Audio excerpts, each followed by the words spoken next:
But basically this motor revs it up and down.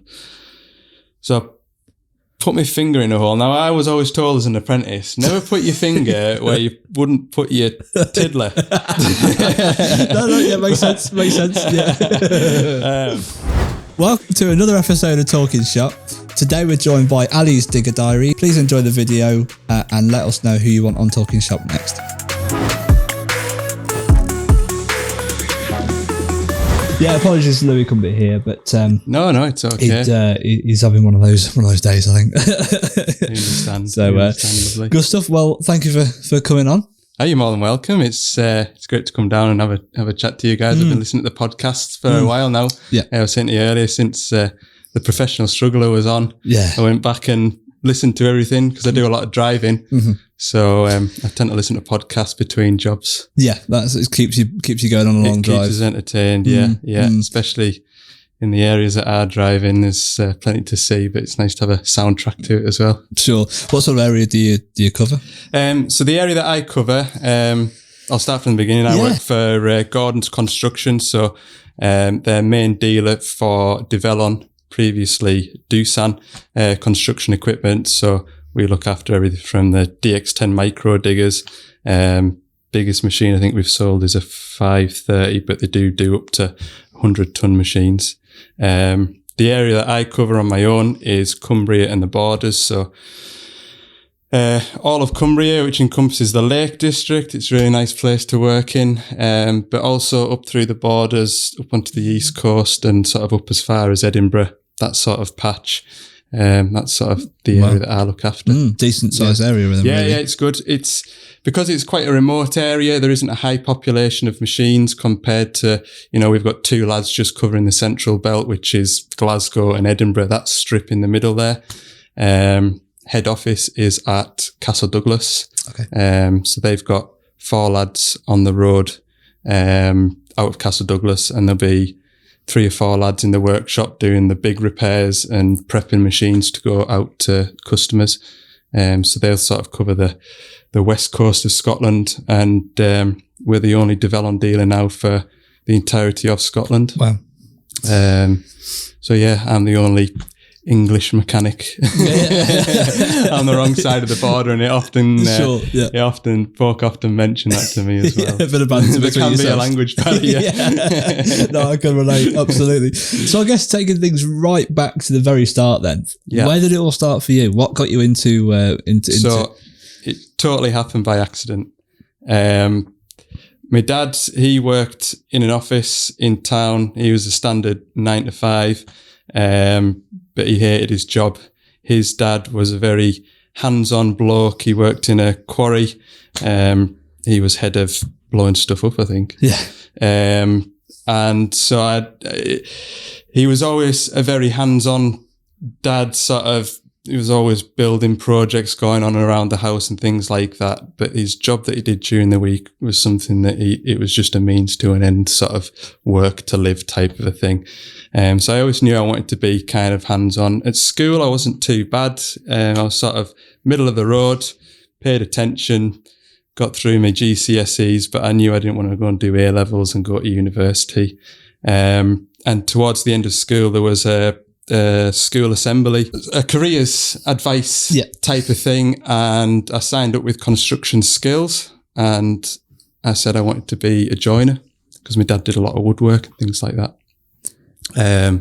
So I thought I wanted to be a joiner, and they got me a job interview with an access platform rental company as an apprentice plant mechanic, and they said, we encourage you to go and do the interview just for interview practice, but we're still kind of trying to get you signed up with a joiner or looking for work for you with a joiner.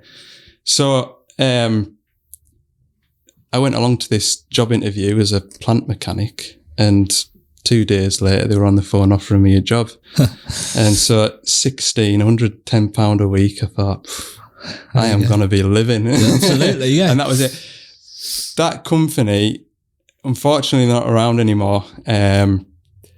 They set me up. I've never heard of anywhere or worked anywhere. They set me up with a toolbox. So when I started, within a week, they bought me a toolbox with full set of spanners in, full set of screwdrivers, everything that you'd need as an apprentice just to get you set off to help with whoever you were working with.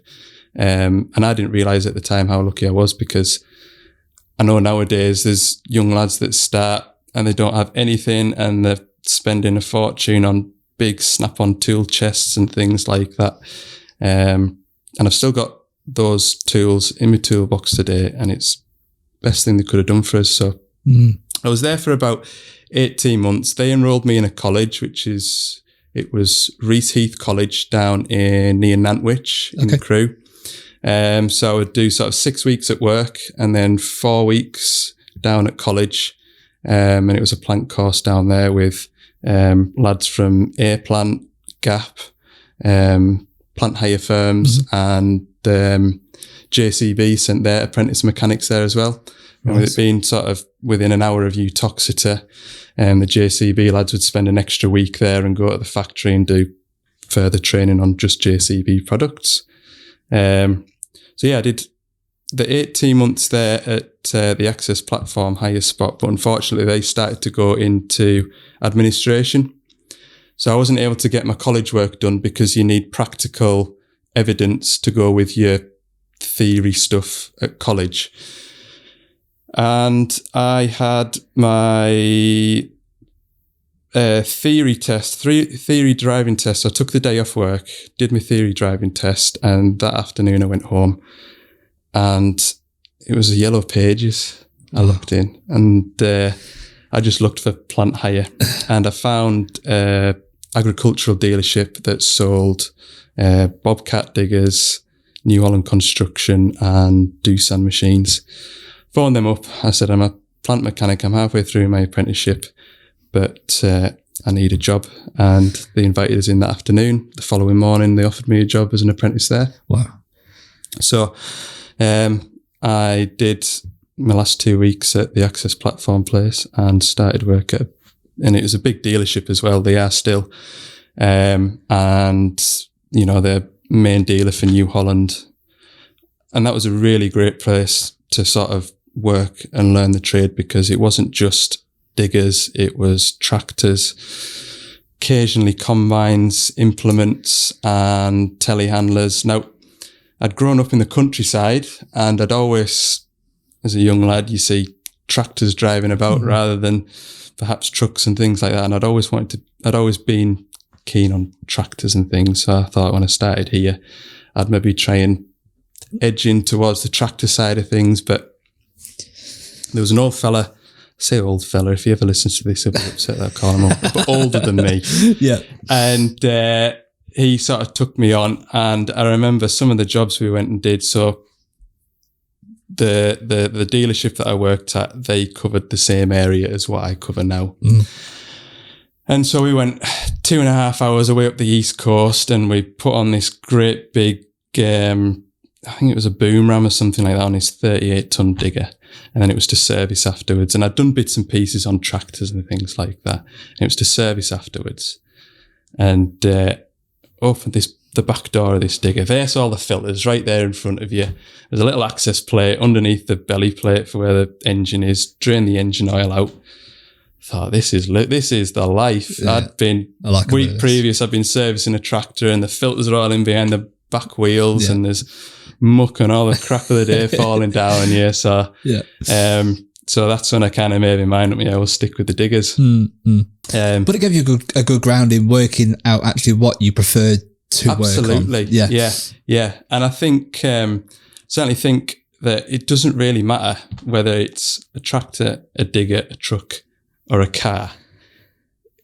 It's always, for me, I find it's always, if you've got a good foundation of understanding of electrics and engines, and now more so emission systems, then it doesn't matter what you work on, because that's where your problems are.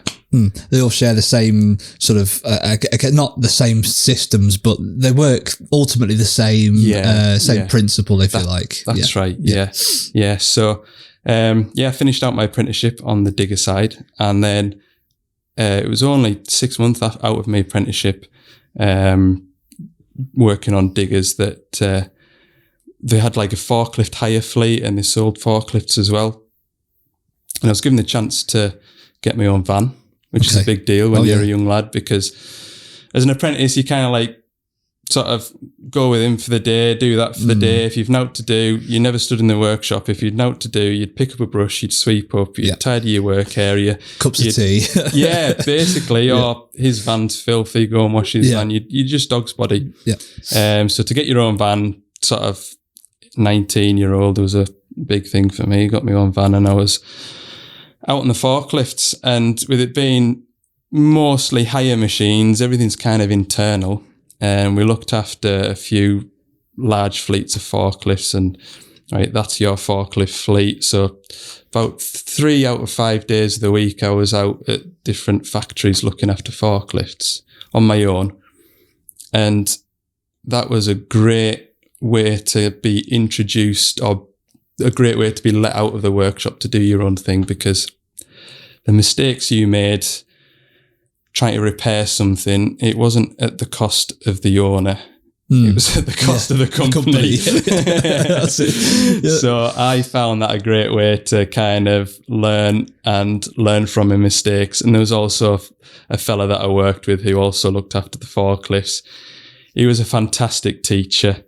And he really was like a father figure in my kind of early career, sort of teaching me that, especially with the hire machines, if you don't do it right the first time, the only person that's going to have to fix it because you've done it wrong is you, because you've made that mistake. So you go out and fix it. I'm not going to go and sort it for you. No one else is coming in after you that it's their fault. It's exactly as you say. It's right. You that's fixed it. It's now you responsible for. And that's something that's the main lesson that I've taken right through my career.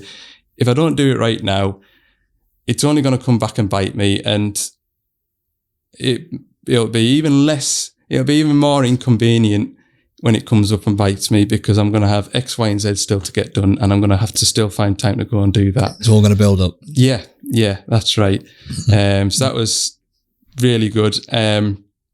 And then, so as I'm working on the forklifts, I kind of start to get back into the plant again as well after about 18 months. Unfortunately, the fella that I set off with on the digger side as his apprentice, he had an accident. It was out of work, but that put him off for a long period of time. So I was kind of covering his work and working with a couple of other lads on the digger side, because the digger side was quite a big deal. Same company at this point still, or did you move on? Same place. I've only ever had three jobs. First Access Platform, and then this place that I'm talking about just now, and then finally Gardners. So I started to muck about with diggers a bit more again, and it got to the point where it was just me and another lad, and then he eventually left, and I was just looking after all the diggers out of Carlisle, and eventually pretty much all the diggers out of their Dumfries depot as well, because there was a lot of movement of staff and things like that. And that's where I kind of built on my knowledge of how things work.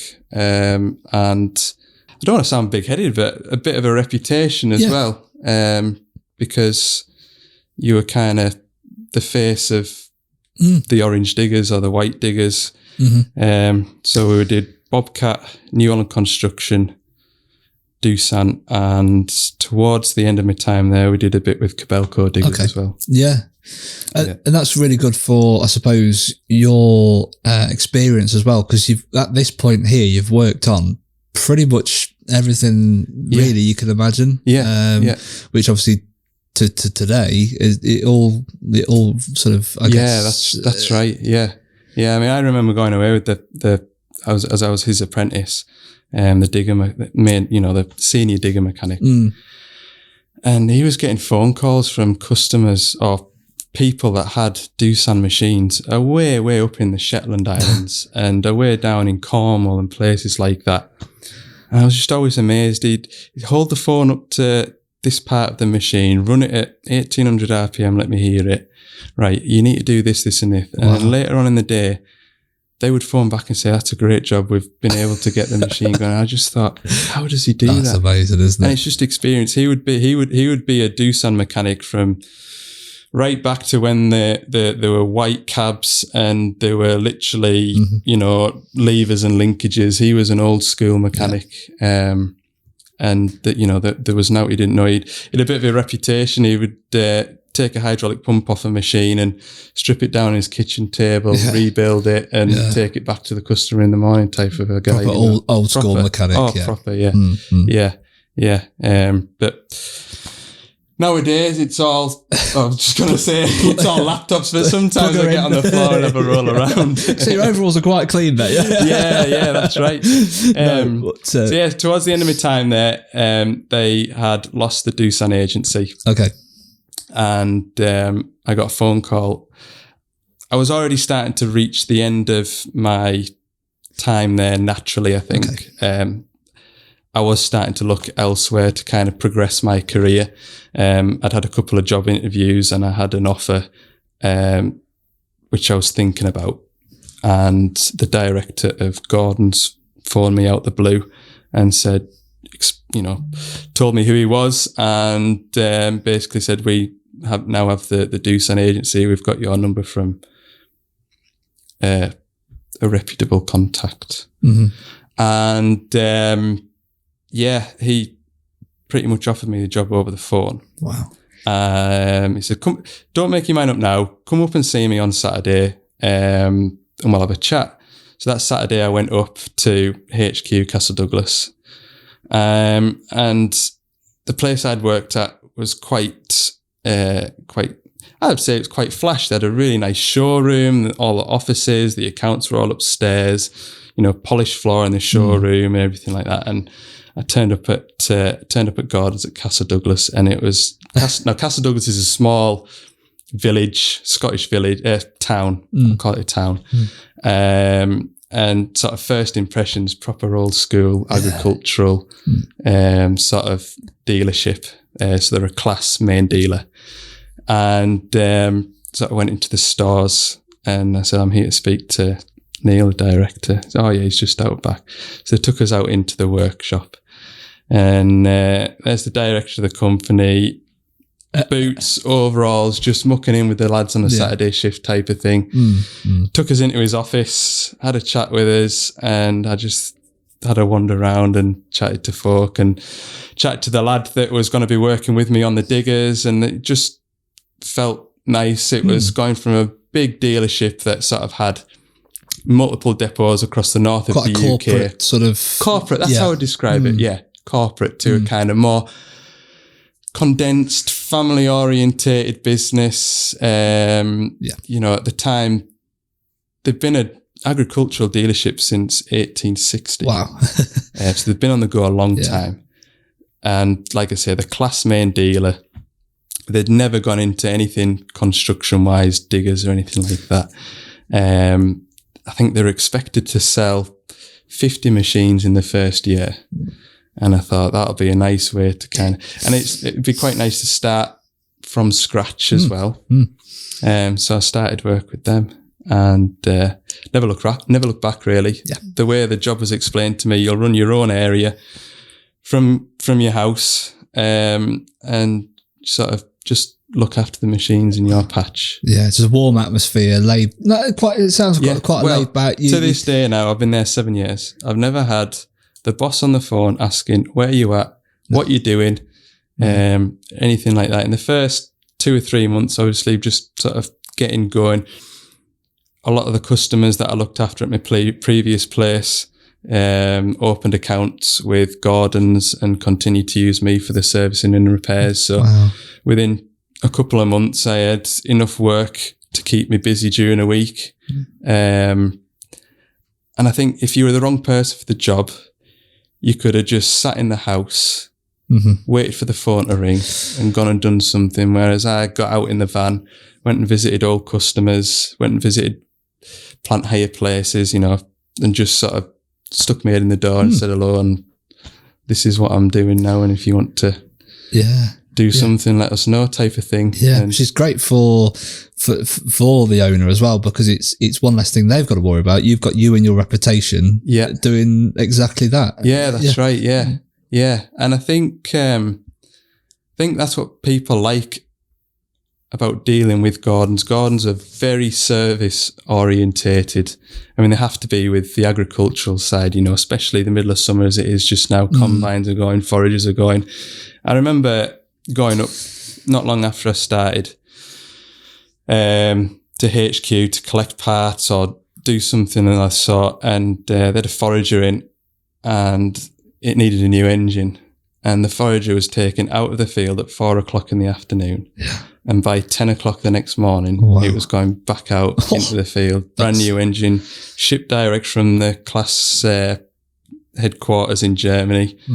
And so that's amazing. But like I say, that's what customers I think enjoy about Gardners is we're service orientated. We do everything we can to get you going. And you're not, when you have a problem with the machine, you're not going through to a call center or I don't know how it works with these bigger companies, but presumably a call center, and they'll assign that work to a field service engineer, and then that field service engineer will turn it when he's got his last job done. In the next area, when the next in the area sort of thing. My customers phone me, and if I can help them over the phone, I will. Yeah. And I'm not shy of saying that. Some folk don't, some companies don't like you doing that because it's taking work out of their kind of income. But I think it goes a long way. If you can help somebody over the phone, something that's straightforward that you can trust somebody to do without doing any damage, and it gets them going, that saves me driving from one side of the country to the other to do a 10-minute job. They'll look at you and go, I can't believe I've just paid X amount an hour for you to come and do that. You're not told us to do that. And I think that all comes back around because he's done us a favour there. Oh, well, it's due a service next week. Do you want to come down and service it and just make sure that I've done everything right? Exactly. And that's how it kind of builds. And I think that's proven in the sort of workload that we've got and the customers that we've got as well. And there's very few outfits doing that now. And I think that's why the industry's got a bit of a reputation sometimes of big call out fees, long wait times. When you can do that sort of thing, well, that's what, again, your reputation, that's where it's all come from, really. That's right. Yeah. And a lot of these jobs are time sensitive now, time critical. And if you can keep folk going, that's the aim of the game. Yeah. That is the aim of the game. That's a really interesting story because I suppose it builds the brand. It gets a good name for yourselves in the process. And what machine are they going to buy next time? Yeah, exactly right. Yeah, the salesman that sort of sells into the area that I look after, so all the machines he sells, I go and look after.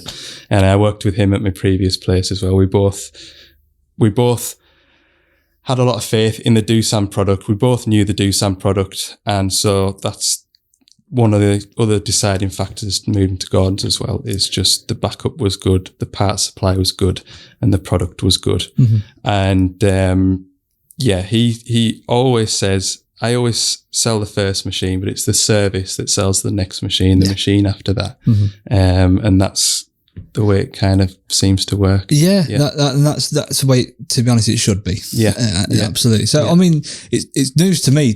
Actually, I should really know because I'm in the industry. But Doosan, just for anyone that doesn't know, has now rebranded, hasn't it? Yes. So there's a story behind that, and I was hoping you'd tell me.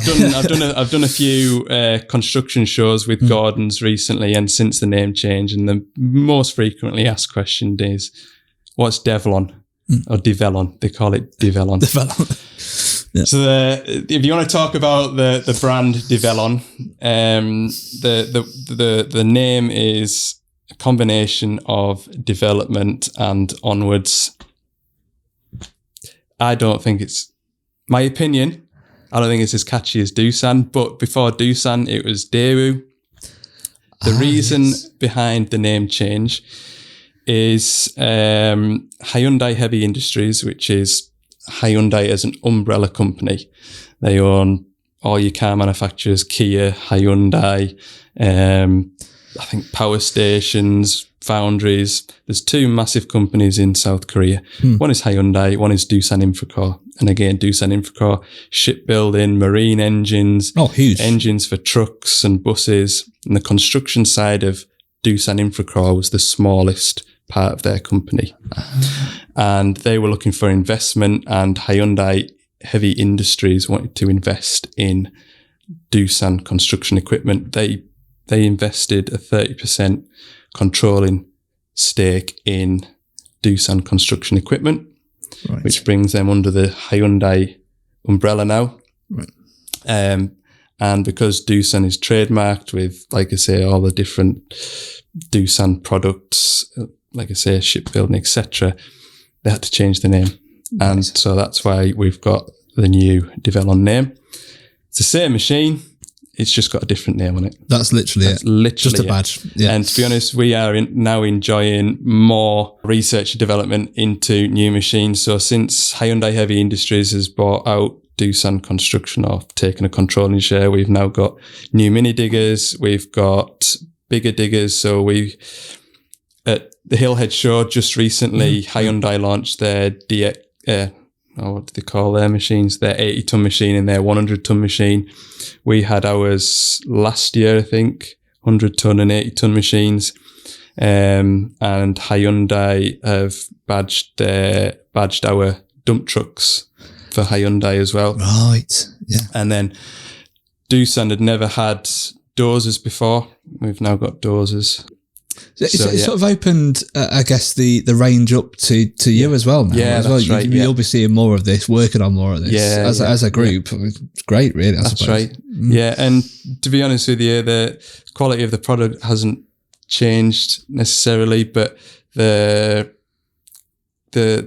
feel of the machine, quality-wise, interior of the cab, has kind of certainly made it more competitive with what you would call market leaders, such as the big American brands like Cat and Volvo and, you know, the bigger ones, so to speak. But it would never be in Hyundai's interest to change, you know, to start painting Doosan machines yellow. No. It would never be in their interest to change that. And I don't think they're allowed to change that because of a monopoly, whatever they call it. But in most countries, Doosan had a higher market share than Hyundai did, so they've got brand loyal customers.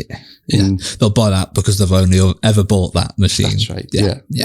Which is a very clever way of doing things. Yeah, absolutely. So that explains. So that's how I understand it. Sure. Yeah, I did a little bit of a YouTube video on it when it did happen, and I had to kind of do a bit of research on Google to make sure I had my facts right. Sure. So I've seen this name now, thinking, is this a new brand? Where does it come from? And then obviously done my research in between. That's right. I would imagine, because has Scania not got some part in VW Audi group? Yes, Scania, MAN. They all sort of share the same group now, I suppose, but they often go in their separate ways. I remember because we've got Scania engines in our bigger products, such as the loading shovels and things like that. So I did a Scania engine course down at Loughborough, and we were in the training centre, and the Scania training guy was so proud of these trucks. Yeah. And he showed us around these new gen Scanias, and he told us to open and close the door on this old R series, and it went clunk when you shut it. Right, come and have a go with this one. We opened the door in a new S series, and it went whoosh. He says, it's like a Golf. You beat me to it there, yeah. I knew that was coming. But I think they are, again, similar thing, under the same umbrella, but they use different engines, different gearboxes, different purposes, but ultimately same. And I think that'll be the same when I think that'll be the same with the Hyundai Doosan thing. I don't think they'll start putting, yellow Doosan shovels out there. There has to be a difference. And obviously when I was at the New Holland dealership, it's Case New Holland, and people that don't know would say, oh, well, it's just a that's just a red New Holland, or that's just that's just a blue case. But there are differences, and you will find case tractor drivers want to drive cases, and New Holland tractor drivers want to drive New Hollands. That's it, because it's red. Because it's blue. Yeah, there are subtle differences in the way things work. Yeah, sure. But I suppose it suits their purpose of what they need from that machine as well. Yeah, that's right. Maybe that one's got a more powerful engine. That one's got a different gearbox. It suits 100%. the need for that machine. So. 100%. I know when I go and service loading shovels, it seems to be loading shovel drivers that are most particular. Yeah. And quite often there's a lot of quarries that I go to, and they've got a mix match. They might have a cat loading shovel, but 9 out of 10 times, if there's a Doosan shovel working, there's also Hyundai shovels working. And if I have to take the Doosan shovel and service it, the guy will always grumble, I've got to go and drive the Hyundai for the afternoon while you're servicing this. I really don't want to. And I'm sure it'll be the other way around. And I know I've done demonstrations in Hyundai only quarries, and it just hasn't been for them, and that's fine. Yeah, and I think, as you said before, it's brand loyalty. Yeah. If that's what you're used to, that's what you're going to ever want. 100% correct. Yeah, exactly. Yeah, that's right. I suppose one question I always like to ask people is, has there been a job that you've gone to and thought, I don't ever want to do that again, or a job that you see coming and going, I'm not looking forward to this one? See, when I was lying underneath that micro digger before, I would I'd be so happy if I never see another micro digger again. When you think of being a plant mechanic, you think big spanners, big hammers, get the gas bottles out. No, see them micro diggers. I bet a car mechanic would struggle on some of those jobs. There's jobs, I would say, now that I think the job is certainly more difficult when you don't have that experience. And so I've been working 15 or so years now on plant. And nowadays I tend to get 3 or 4 jobs a year where I'm just absolutely scratching my head. I've got no idea what I'm doing, or I've run out of talent, run out of ideas. And I think, oh God, there must be easier ways to pay the mortgage. You know, you talk to digger drivers, and some of them let slip what they're getting to sit pulling levers per hour, and you think, goodness me, like air conditioned, it's pouring heated down with rain just now. I'm in the middle of nowhere. I've got no phone signal, and I can't get this machine going. I think maybe now's a good time to give over. But I think you've got to take your good days with your bad days, and when you do get that job that you can't get your head around, you can't sort it, and it might take you a week or so, or it might take a couple of site visits before it finally clicks and you go, we've got it sorted. There is no better feeling than fixing something that you have been absolutely tormented by. Yeah. And my wife will testify to this. I can come in from work, and within 2 or 3 minutes, she'll know without asking, she'll know if I've had a good day or a bad day at work. Just senses. Because I cannot, and it's a bad trait, and you shouldn't do it, but don't take your work home. No. Try and leave it at the door, and I'm making a conscious effort nowadays to try and switch off from work, because I've got a young family and I'm trying to make the most of it. Yeah. We're all guilty of it. Yeah. I don't care what anyone says, but it's naturally going to have an impact on how you feel. I think it shows that you care as well. It does. Yeah. And particularly, I know a lot of my customers, and I have done for a long time now. And so they become kind of like, sort of like a step away from being friends, if you know what I mean. There's a professional line there, I guess, but you know them, you kind of ask, oh, how's the kids doing? Or, you know, what you up to this weekend type thing. But especially when it's out of warranty, that's when it's most frustrating, because, you know, the whole time you're there, he's paying a good chunk of money for you to be there, and you're scratching your head. And that's what I get in the back of my head, and that's what I need to lose out the back of my head.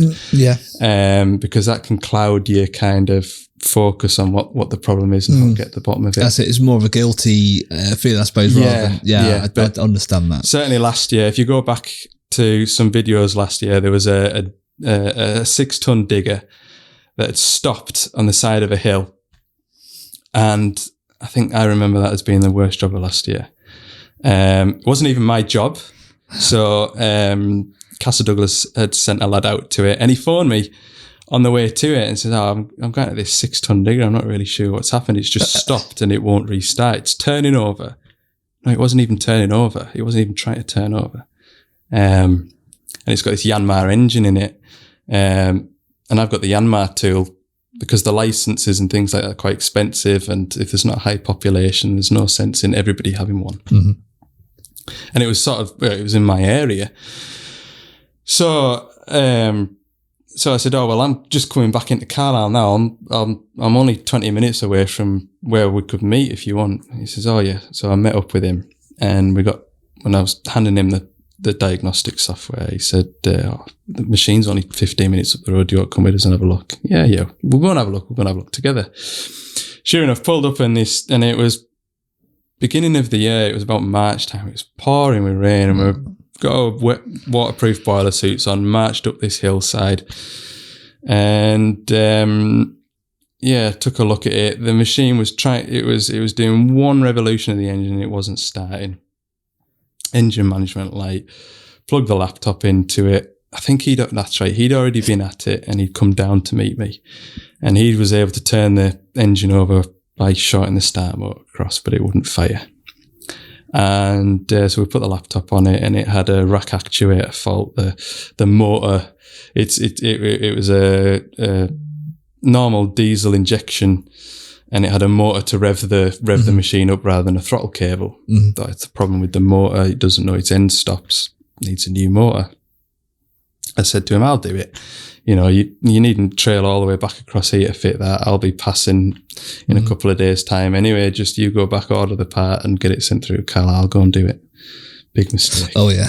Oh, yeah. Man. Oh, no. That turned into a right performance. So we got, because the machine was out of warranty, we tried to do the fella a favour and sort of source parts for it that would be a bit cheaper. We got some genuine parts, but they were a bit cheaper. Yeah. And I went and put it on and it was doing the exact same thing. Oh, no. So that was one of those 10-minute nip in, turn into an afternoon, pouring with rain. So we're back to square one again. He started the diagnostics. I thought I was just going back to fix it. So you start going over what he's done and things like that. Can't get the hang of it. And I'd never been in there to know what to look for. But basically this motor revs it up and down. So I put my finger in a hole. Now, I was always told as an apprentice, never put your finger where you wouldn't put your tiddler. Yeah, makes sense, yeah. I don't know if you like was swearing this, but anyway. No, absolutely, yeah, feel free. So I put my finger and I could feel this arm, which you could well imagine being attached to a throttle cable, and you think you rev a throttle cable up, it's dead easy. And this arm was only moving a tiny bit. So there's something in this injection pump seized up. Something's happening here. The motor isn't able to pull it. So then I start stripping this injection pump down in the middle of the pouring rain. No. And it's not the best kind of environment to be doing that kind of thing. But anyway, I did it. Found this broken spring. I thought, you dancer, I found this broken spring. Because when it comes to engine manufacturers' parts through Doosan, they'll only sell you the complete unit. So they would only sell us a complete injection pump.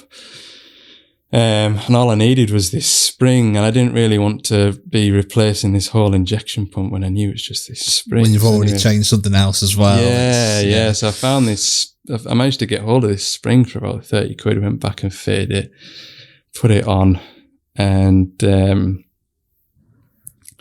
that was it. Sure enough, put the new throttle actuator on, and it fired up and away it went. But it was three visits to the machine, and you know the customer is an owner operator. He's not got a massive fleet.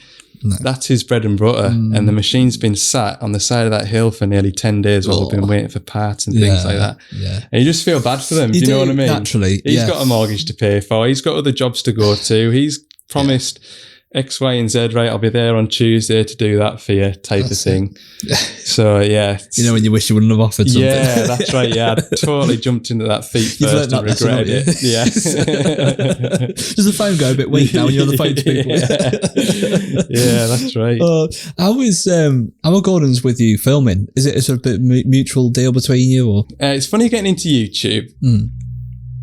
It was sort of towards the end of lockdown. I probably missed a trick because everybody was at home watching YouTube. Yeah. And on reflection, I wish I started it a year earlier. Okay. But I started watching YouTube in lockdown, and I started watching Ollie Harrison. He was doing a day in the life of a farmer down in Liverpool. And they were just sort of, he was doing a video every single day, just a 10-minute video. This is what I'm up to. And that's when it kind of opened my eyes to, goodness, you can watch anything you want on YouTube. If I want to watch a fella fix a Ford Fiesta, put a gearbox in a Ford Fiesta, I can find that video and watch it. And so I got, and it was when I was watching Ollie Harrison, he was doing 365 days of farming and he was going to stop. But towards the end of his videos, it was like the YouTube revenue that I'm getting from YouTube is actually subsidizing parts of the farm.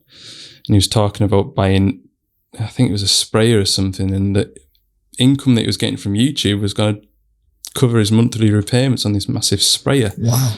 And I didn't even know you could earn money off YouTube. I thought you'd have to be like 1 million subscribers and it's all the sort of advertising deals that you get with it. So it never even get past a thought. And I thought, I wonder if somebody would watch me fixing stuff. Yeah. So I thought to myself, what I'll do is I'll do a couple of videos and put them on YouTube and see what happens. And I got 3 videos in. I was getting like 25 views a video. I thought, I'm doing well here. Like, this is good. And then I started feeling a bit guilty. So I sent a link to one of my YouTube videos to the director. I said, I've started filming a day in the life of a plant mechanic. What do you think? So I sent it on WhatsApp, sent him the link, and about an hour later, he just sent me the thumbs up. So I just took that as the green light to go. But I'm not daft. I'm not gonna start, and I'm not that way anyway. I don't sort of slag folk off. So I'm not gonna, if you're the wrong person doing it, you can say, oh, this numpty is, you know, he's happy to pay for this, but he won't pay for that. That just seems stupid. Or I'm also sensitive to the customers as well. You know, I never ever say, right, I'm down in Kendal, and if you just turn off this side street, there's this building site here. Oh, by the way, there's the fuel bowser. That's got 2,500 litres of diesel in it. Yeah. Oh, this is the fella's password for this fella's machine type of thing. Yeah. I'm always very vague. If I'm up in the borders, I'm up in the borders. That's where I am. I'm South Cumbria. I'm in the Lake District. I'm just outside of Carlisle, whatever. And I think that's a sensible way of doing it. Yeah. And I'm also aware I'm representing Gardners as a company on YouTube. I'm also, you know, representing Doosan or Develon as well. And so I have to keep that in mind when I do film my videos. But I don't feel as though I'm biting my tongue because I'm not saying anything or thinking about saying stuff that I shouldn't be saying, because I've worked with Doosan products for 13 years. There's a reason why, because I like the products. I genuinely think they're a good product. So I've never really got anything bad to say about them. Sure, there's some daft ideas where you might be working on something and you think, why have they had to put it all the way over there? Why couldn't it just be here? But every manufacturer has. Yeah, no matter what you do. I mean, I've seen other mechanics working on, seems to be a lot of American mechanics on YouTube. There's not so many of plant mechanics working on YouTube rather than in the UK. And I don't really know why that is. But yeah, when I see somebody working on a Cat shovel or a Volvo or a Hitachi or something, they've all got daft ideas. Yeah. It's just, I don't mind it because I'm used to it. You know where to look, where to go. Yeah, exactly. Yeah. They all have the common problems. And I don't think Doosan, they have the common problems, but they're so easy to sort. The amount of times I go to a fuel filter or a machine that's cut out and the fuel filter head's blocked up with muck. It's dead easy. Just 2 pipes, take it off, blow it out with an airline, put a new filter on it, and away it goes. I mean, I've heard of Hitachis, and they've got I think it's an Isuzu engine in. Yeah. And they've got a timing chain. The timing chain snaps, and you've got to pretty much disassemble the whole engine, take it away and get it repaired and put it back in. And that's a common problem. I think, well, I'd much rather pull a filter head apart and clean it out than do something like that. Yeah, exactly. Talking timing chains, talking a lot of money. Yeah, exactly. A lot of money, a lot of downtime Just a quick message from us, guys. This all wouldn't be possible. The Talkin Shop podcast wouldn't be possible without Eclipse Diagnostics, the company that's made all of this happen, really, haven't they, Aaron? Yep. The leading supplier of Jaltest diagnostics. If you have your own commercial vehicle fleet or a fleet of machinery or even boats now as well, vessels, make sure to get in touch with Eclipse Diagnostics for the Jaltest product, the world's #1 diagnostic product for commercial vehicles. So yeah, you get used to your common problems and things like that. Yeah, sure.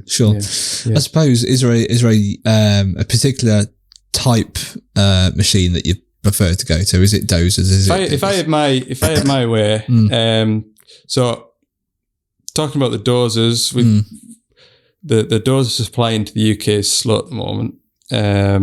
We sold our demonstrator. That's been sold to one of my customers, so I will be going to look after that.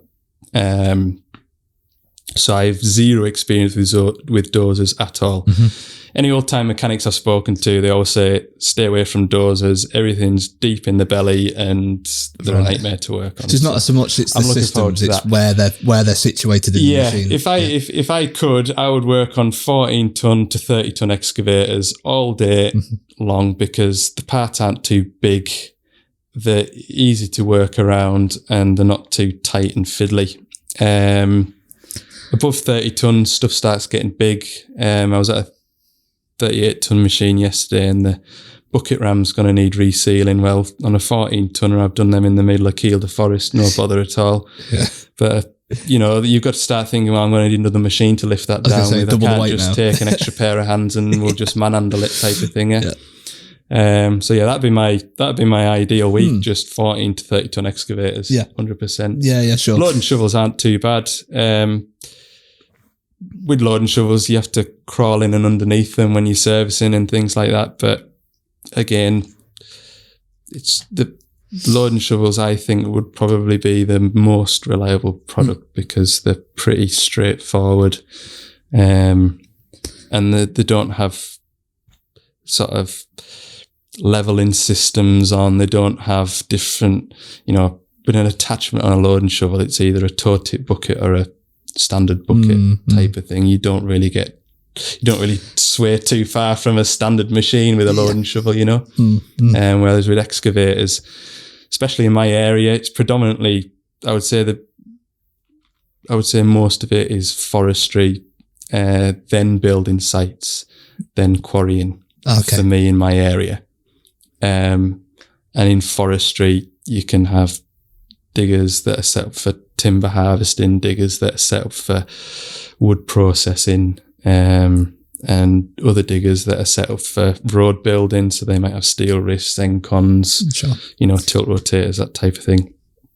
So there's a lot more variation on the digger side. Sure. Yeah, no, that makes sense. That makes sense. Yeah. How do you sort of balance then? Obviously, you're out all week, I assume, driving hundreds of miles and whatever, and you're filming and you're editing videos. Is it difficult trying to balance family life with editing videos? It's not too bad at the moment. Okay. So somebody did say, do you not feel as though you're sort of filming of your YouTube videos, your customer is essentially paying for your time doing that? Sure.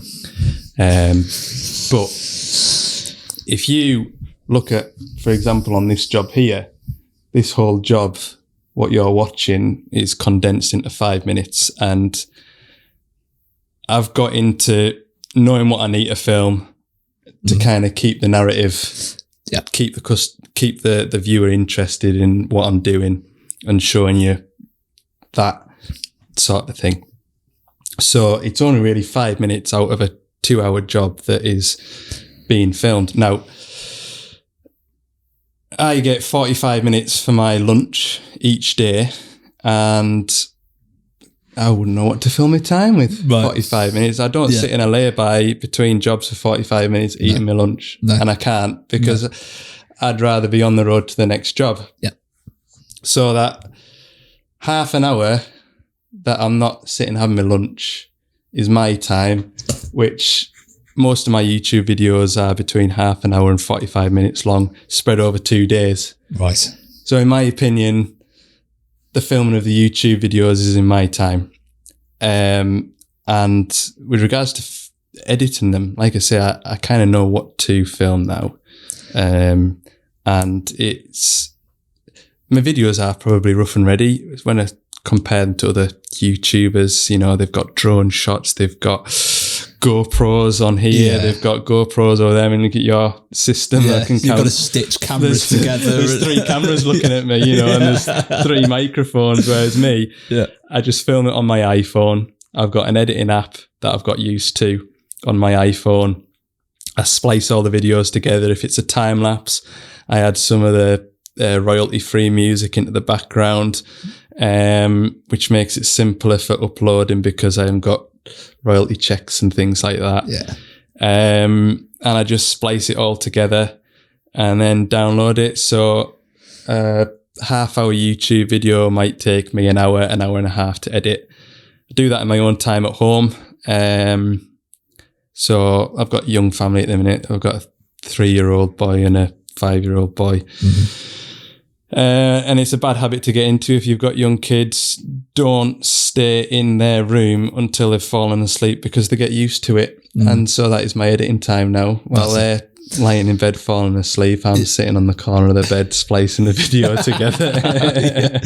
So it doesn't really impact home life too much. Okay, that's good. Good. It's not as if you're filming for 3 hours and you've got to go, right, what do I want to use of that content? That's right. You're filming what you want. I'm terrible. You know, even sometimes I might film something and I think, I probably won't use that, but I don't delete it at the time. And then when I go into the app, I just pull everything in and I just literally add all the little segments together and watch the video. And if I think it just needs trimmed down, I'll trim it down. But sometimes I've added a clip in that I should have deleted at the time and I didn't. And so sometimes that can catch us out a bit. But but it's like you were saying about Chris earlier, you know, professional struggler. I think that's pretty much how he does things as well. He just films what he wants, what he's doing to put on there. You know, he's not filming anything that you might watch later and go, shouldn't have put that in there actually, or actually shouldn't do that. You're filming in the cab there exactly what you want to put on your video. Yeah, and that's how I want to keep it as well. It's a day in the life of a plant mechanic. I've not got all these grabby thumbnails like, oh my gosh, you won't believe what happened. Or, I tipped this over. Can I repair this digger before another wagon turns up?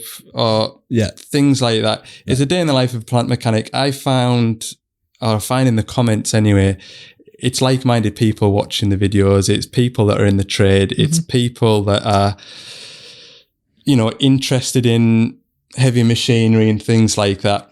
But the nice thing that's come out of it, more so in the Instagram side, is that you get young lads that are leaving school or they've gone to college to, I don't know, be a teacher, but they've came across what I do on Instagram and they think, oh, that looks really good. I'm out in the countryside. It's fresh air. I'm in among big machines. That looks great. And so I get a lot of people asking me, how do you get into that? You know, even folk that are wanting to retrain and do this from the back of watching videos like this, whether it's my videos or other people's videos. How do you get into it? Have you got any advice of doing it? And so I think you don't really realise what you've got, do you? That's it. And it's a good thing what you're doing there as well, because you're inviting new people into the industry that wouldn't have otherwise looked at it and gone, that's... I like to think I put a positive spin on it.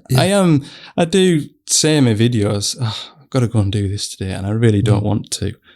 But could be a lot worse. yeah, could be worse. It could always be worse. It's pouring down with rain. I'm in the middle of Kielder Forest. The midges are biting me, and I've got this digger to service. It could be worse. The track could have come off, and I've got to put a new track motor in it, and I'm going to be here longer than I know I'm going to be here. Yeah, at least with the service, and I'm going to be here an hour and a half, and I'll be back in the van. I'm going to have another hour before I get to the next job. That's it, exactly. And yeah, come October time, for the next 4 months, it's going to be wet. If it's a dry day, you make the most of it. It's just you are in your head, isn't it? That's it. You just got to look for the positive side of it, rather than I hate doing this. Don't want to do this today. It's raining. I can't be bothered. You've just got to look for the positives and just do your best. Yeah, that's right. I think it doesn't matter what you do, whether you're cutting hair in a hairdresser's, stacking shelves in a supermarket, or whether you're the CEO of a massive corporation. It doesn't matter what you do. You're going to have good days and bad days. And it's just how you deal with them.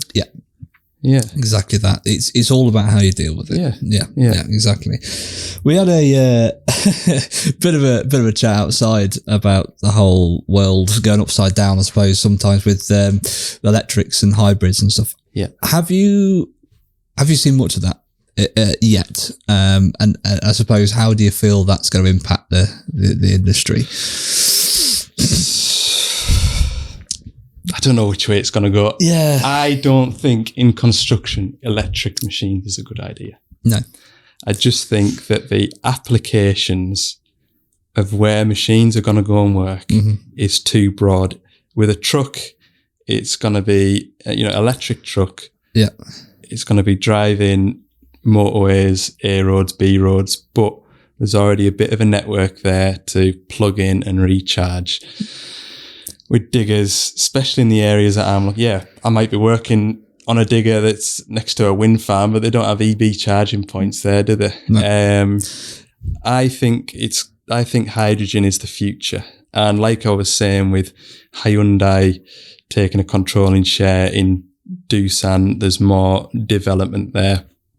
From what I've seen at shows, it seems to be heading more in the hydrogen direction for Hyundai Doosan, I think. The only negative to that is that there's no infrastructure there to support hydrogen. Sure. Because I feel like everybody's heading towards electricity. And I feel like that's such a false economy. Yep. I really do. Because your man in your Tesla, no offense to Tesla drivers, but your man in your Tesla who's dead smug because he's driven 300 miles and he's going to go and plug in his car and he's green. It's just, it aggravates me because that battery that's underneath your car, if you could see the lithium ion mines, where that lithium ion comes from, the amount of destruction and devastation just to put that battery together, which is only going to last 10 years. And then by the time that battery's junk, that battery is integral to the car's structure.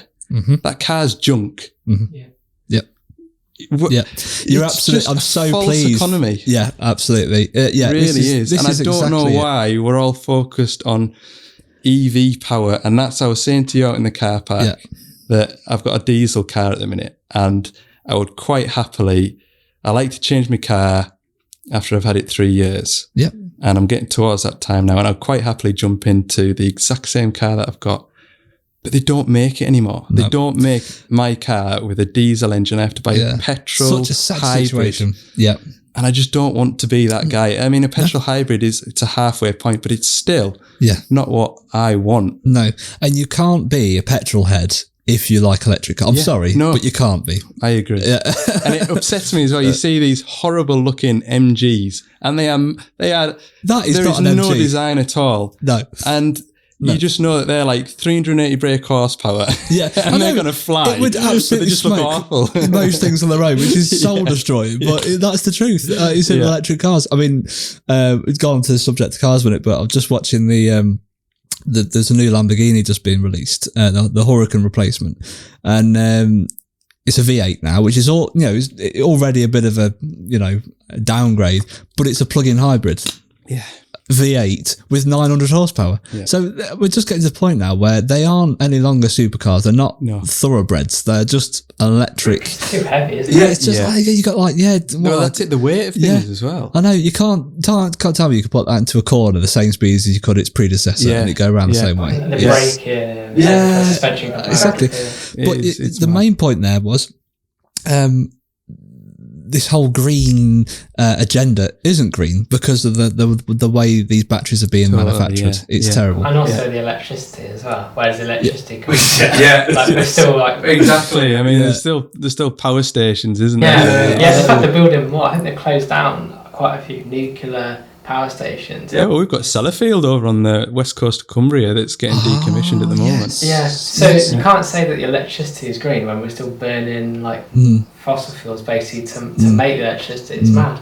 Absolutely. And it's a false economy, like you said. It is. Yeah, exactly that. So I'm very pleased you share the same. I think there needs to be more science into diesel alternatives. So maybe there must be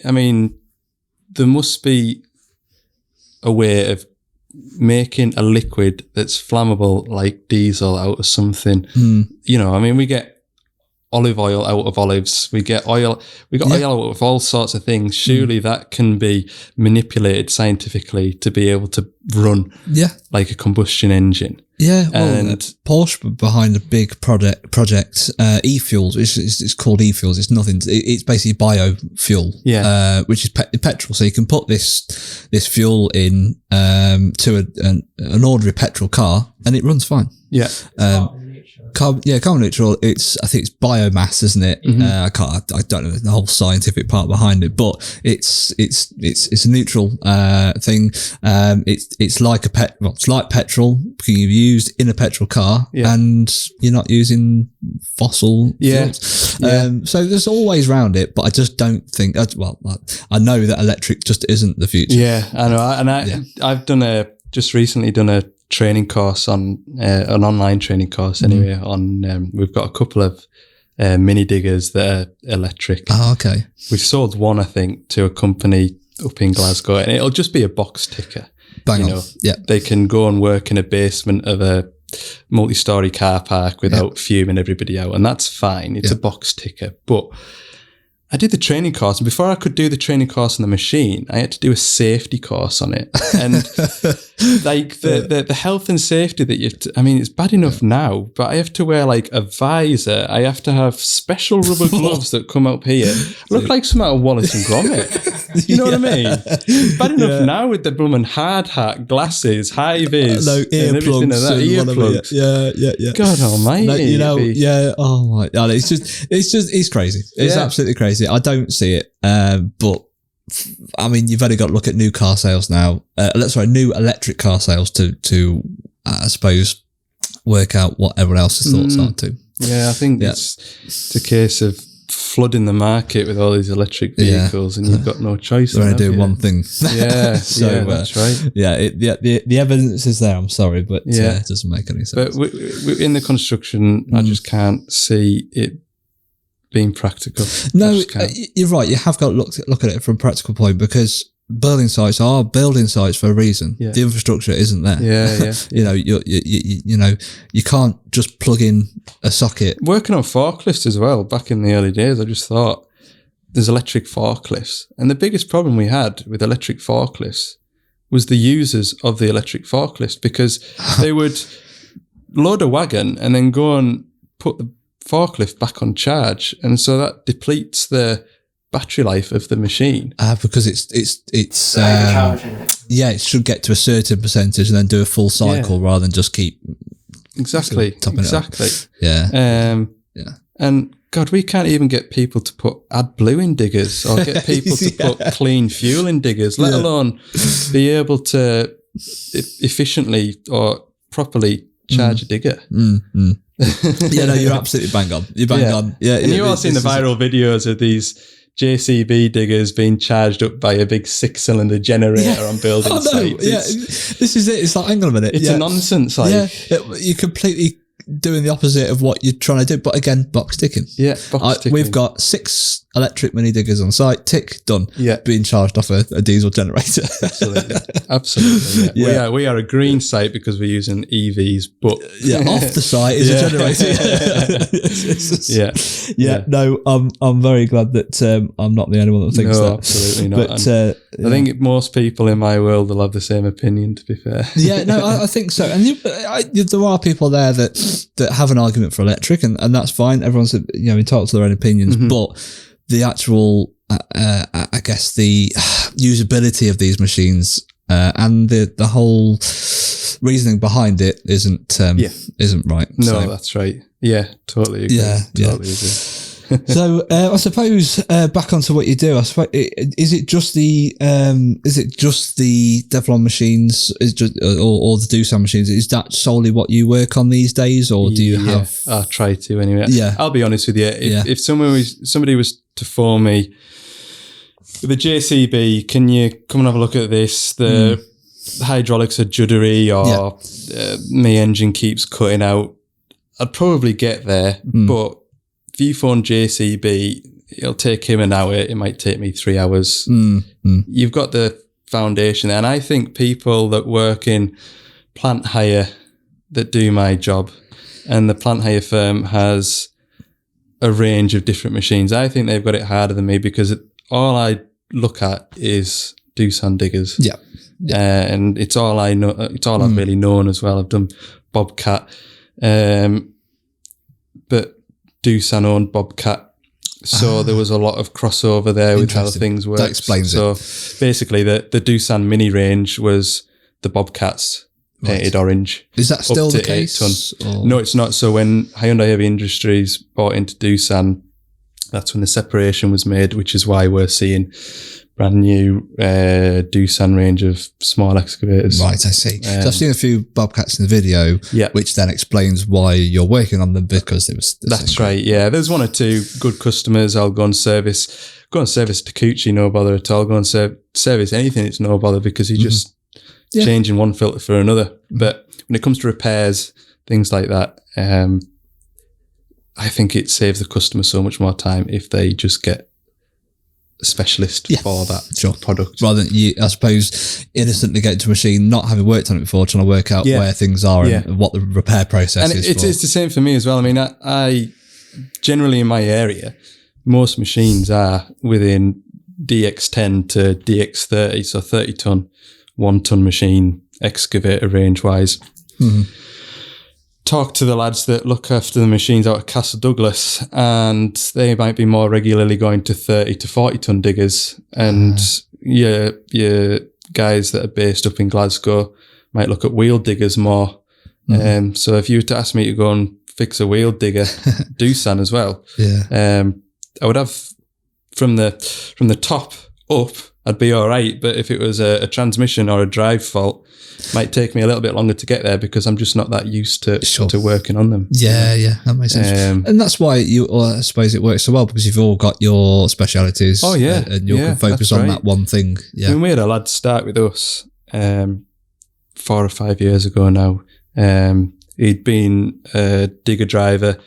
He'd always tinkered around with cars as a mechanic, and he came to us from being a tyre fitter, and he joined us to work in the workshop as a PDI mechanic. So just putting extra work lights on a machine, or doing level checks, putting hitches on, just ticking the boxes for the customer for whatever they'd ordered. And he did a year or so, then he would go out onto site and do on-site servicing, and he's at the point now where he's running up to Fort William and doing X, Y, and Z, and I'm phoning him now if I'm stuck with something that I'm not sure about, because I know that he spends a lot of time with shovels of a certain size or diggers of a certain size. So you have your niches, don't you? Yeah, and it works the other way. You talked about earlier where this is all now documented on YouTube. Yeah. Sometimes where you're scratching your head, someone now who is let's say, a mobile repairer, in general, they can search your videos and go, that's how you do that. Yeah. Or this is the process for that. Right. So it works both ways. Yeah, it does. Yeah, and you're absolutely providing a good service to them, I suppose. Yeah. So I find with YouTube and the social media, the comments that I get through YouTube are generally positive. And I was always worried when I started doing YouTube videos that I'd get a lot of comments saying, you should have done it like this. Why didn't you do that? I wouldn't have done it that way. You should do it like this. I find the comments on YouTube are very constructive. They're not criticizing what I'm doing, because at the end of the day, I'm only doing what I know to do. And if somebody knows better and they've got a different way of doing it and a more efficient way of coming to that conclusion, and they put in the comments in a way that is respectful of how I've done something, oh, great job, you kind of got to the bottom of it. Next time, try doing it like this. I find it's helpful and it's a good community in that respect. Because at the end of the day, like I say, I'm only doing what I know to do. And I've gone on jobs with other colleagues of mine, something as simple as servicing a digger, and they're doing it completely wrong. They're not doing anything the same as how I do it. Yeah. But that's how they know to do it. Yeah. And so I was definitely concerned when I started doing YouTube videos that I would get a lot of those sorts of comments. And I find YouTube is, like I say, you get that following of people watching you. You get your regular commenters, and I would say 95% of the comments that I get on YouTube are spot on. Good. And I've taken a lot away from it, and I've implemented it in what I do day to day at work, and I've learned a lot from it as well. But on the flip side of that, one of my customers told me, oh, you should get a TikTok account. Because bearing in mind, before I started YouTube, I had Snapchat, which was like family and friends, and I had Facebook, which I stopped going on because Facebook's you just evil these days. scroll through loads of all sorts of rubbish. So I was told to get TikTok. So I thought, all right, okay, everybody seems to be talking about it now. So I made a TikTok channel, and it was mad, the amount of comments, negative comments as well. I put a picture, I've got this it's a Milwaukee water pump, right? But it does pump oil. I've seen this in your video. It saves me so much time servicing shovels, because I'm not standing pouring litres and litres of oil. I can just set that off to fill the transmission. I can go and change some other filters on the other side of the machine and know, there's another job getting done while I'm doing a job. Your time saving, Put that on TikTok. Oh my God. It got like 500,000 views, but I would certainly say 80% of the comments, oh, you shouldn't use that for that. Why are you doing that? You shouldn't have done that. Bet it doesn't pump this sort of oil. Bet it doesn't pump that sort of oil. Well, it does the job for me and what I want it to. I don't need to justify why I'm doing this that way. But I certainly find on TikTok, there's so many people trying to tell you how to do your job. Yeah. And not in a polite way or a respectful way. Not constructive, as you said YouTube was. Yeah. It's more a case of, don't do that, that's useless, that's rubbish. Absolutely. But if it wasn't very good, you wouldn't be using it in the first place, surely. Exactly that. So anyway, I do put little bits and pieces on TikTok. It's generally a reel that I've put on Instagram. I'll then 2 or 3 days later put it on TikTok. So to stay up to date with us, Instagram and YouTube's the best place to do it. Purely because, and as well, I kind of worked away at TikTok till I got monetized on there, and to be honest with you, it's not really worth my time. Right. Okay. It isn't. So I don't put any special content on TikTok. It's just generally YouTube, and I find Instagram, it a professional place. There's nothing like what you get on TikTok, and I've with the messages and things that I get on Instagram, it's all sort of very, very professional.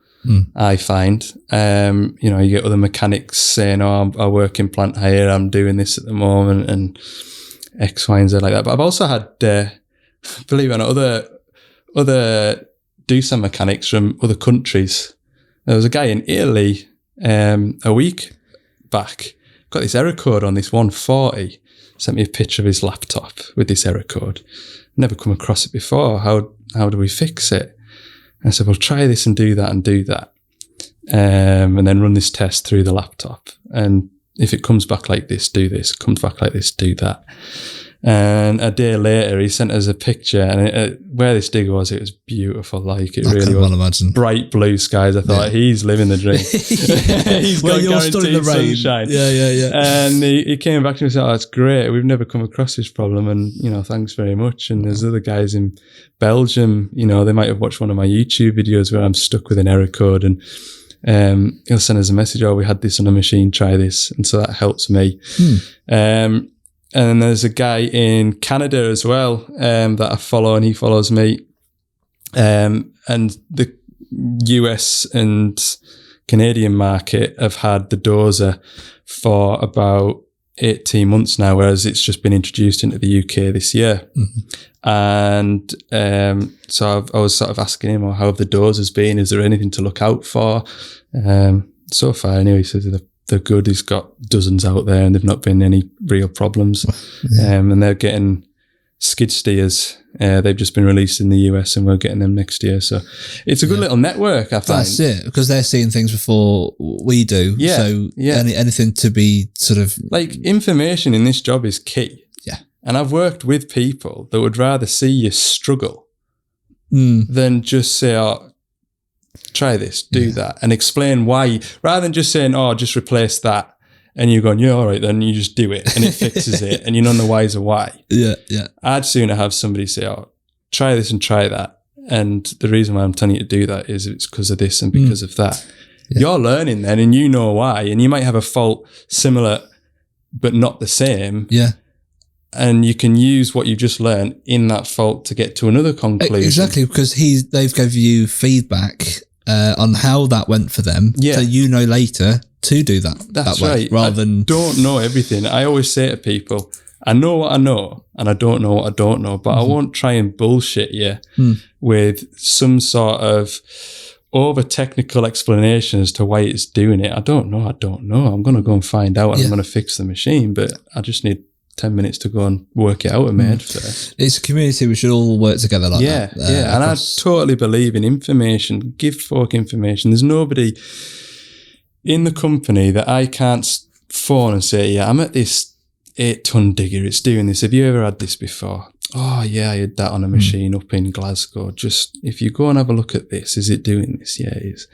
And that is something that I really, really enjoy at Gardners, just being able to ask other people. You've got, I guess, a database really of knowledge all between you. You can all 100%, help each other because out. Like I say, I work on these machines in the forestry a lot. Another lad works in a spot a lot up in a quarry up in Auburn, Fort William. So he's working with totally different machines. Yeah. Absolutely. With. And occasionally I have to go and work on a 38-ton digger, and I know the basics, but anyway. Yeah. It just pays just to know, all be prepared, I suppose, of what you might find on these machines. Absolutely. Yeah. Absolutely. I suppose my last question for you really is, throughout, I guess your career, looking back on it now, is there anything you would change? Anything you do differently or you wish you would have done? There's mistakes that I've made that I wish I hadn't have done, and not those mistakes where you learn from it and you're a better person. Mistakes you've made and you've known you shouldn't have done that. There's a couple of jobs which I'm not going to talk about because if it was our customer and I knew the customer, I'd be quite happy talking about it, but it wasn't our customer and the work was for another dealer, and there was a job that went totally pear-shaped. I cracked under pressure, made a huge mistake, and in that respect, there's things that I've done in my career that I regret and I would change, but in terms of where I am now and what I've got to, no, I love my job. I do. It's not a hardship on a Sunday night to think work tomorrow. That's really important. And I think I love my job and I really enjoy it, but I don't live to work. work to live. And you have to have that. And I make an effort anyway to have the weekend with my family. That's family time. There's a couple of occasions where, if needed, I'll do a Saturday, and that's fine as well. But they're few and far between. I like to try and keep it that way. When the kids grow up and I am not the number one person in their life because they think their dad is so uncool because he puts YouTube videos on the internet, then I will get back into my normal routine. I would think nothing of starting at 6 o'clock in the morning, getting to my first job for 7:30, getting that finished by 10 and getting that extra job in during the week. But at the moment, I'm coping with doing 8 till my goal at the start of the day, start at 8 o'clock, get back before 7, put the kids to bed. Yeah. That's how I kind of live. Special. Yeah.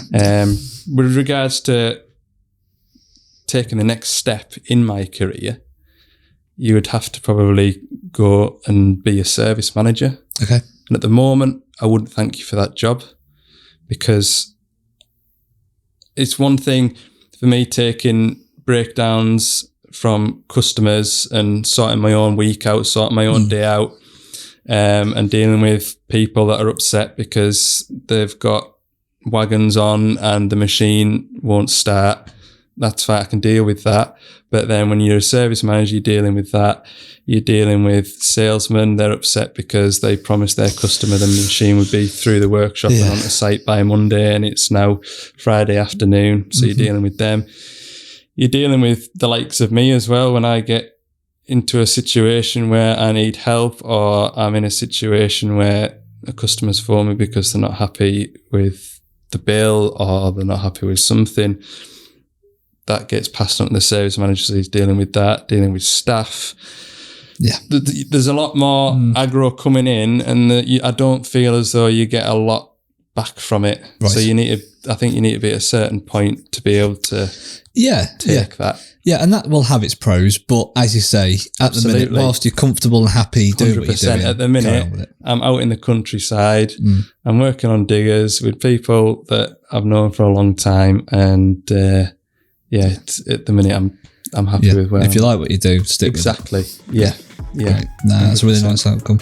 Well, thank you very much for coming down to us. It's been great to come down and actually see it, because like I say, I listen to it. Great. It's nice setup you've got. Great, good stuff. Well, thank you very much for watching this video. Please like and subscribe to the channel and let us know who you'd like on next time.